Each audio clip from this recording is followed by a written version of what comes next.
এনসিপির মুখ্য সমন্বয়ক নাসিরউদ্দিন পাটোয়ারি আজকে বলেছেন আওয়ামী লীগের ব্যাপারে সরকার নমনীয় নিষিদ্ধ সংগঠন, কিভাবে মিছিল করে এজন্য সরকারের কাছে জবাব চাইবেন তিনি। আপনি কি মনে করেন যে আওয়ামী লীগের ব্যাপারে সরকার নমনীয় অবস্থান নিয়েছে কিনা? আমি এই বিষয়টা একটু বলি যে সরকার আওয়ামী লীগের নিষিদ্ধ সংগঠন, কার্যক্রম আওয়ামী লীগ নিষিদ্ধ না, আপনার এটা পার্লামেন্টে কিন্তু আপনার এই হচ্ছে, আগে ছিল কিন্তু কার্যক্রম নিষিদ্ধ। আচ্ছা, কার্যক্রম নিষিদ্ধ, দুটো ভিন্ন ধরনের বিষয় আছে। এই ব্যাপারে মনে করেন যে আইন প্রয়োগকারী সংস্থা আছে। আমি তো মনে করি যে সরকার কঠোর নির্দেশনা দেওয়া উচিত, যদি এ ধরনের কর্মকাণ্ড কেউ করে থাকে, নিষিদ্ধ কোনো সংগঠন থেকে থাকে, তাহলে অবশ্যই সেটা আপনার তাদের বিরুদ্ধে ব্যবস্থা নেওয়া। এবং বিগত দিনেও আমি দেখেছি, আমি আরেকটা জিনিস দেখেছি, আপনার অনেকে আছে মনে করেন যে প্রকাশ্যে ঘুরে বেড়ান, অনেক আসামিরা, বিগত ফেসিস্ট আসামির কোনো আইডেন্টিটি আমি মনে করি ধরে নেই যে নাই, আসামি আসামি।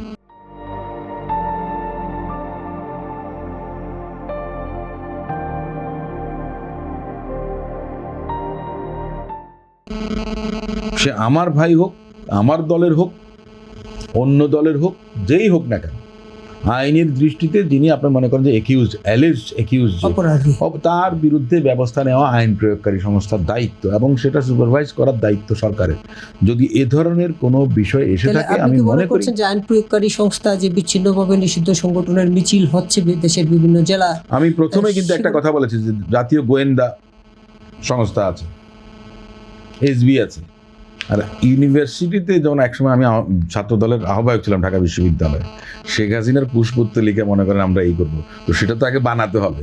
এই বানানোর জায়গাতে গিয়ে এমন জায়গায় গিয়ে মনে করেন যে আপনার পুলিশ হানা দিল, মানে যেটা সম্ভব না, তার মানে তার গোয়েন্দারা সেভাবে কাজ করেছে অনেক বেশি, তাহলে এখন কেন করছে না?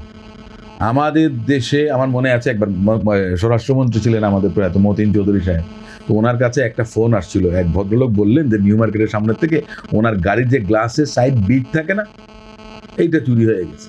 এই দেশে গাড়ি চুরি হয়ে গেলে পাওয়া যায় না। মাননীয় স্বরাষ্ট্রমন্ত্রী রিসিভ করার পরে কমিশনার সাহেবকে বললেন যে আমার অমুকের তো এইটা হয়েছে, 2 ঘন্টা পরে মনে করেন যে গাড়ির ওই বিট পাওয়া গেছে, যেটা কোনোদিন সম্ভব না।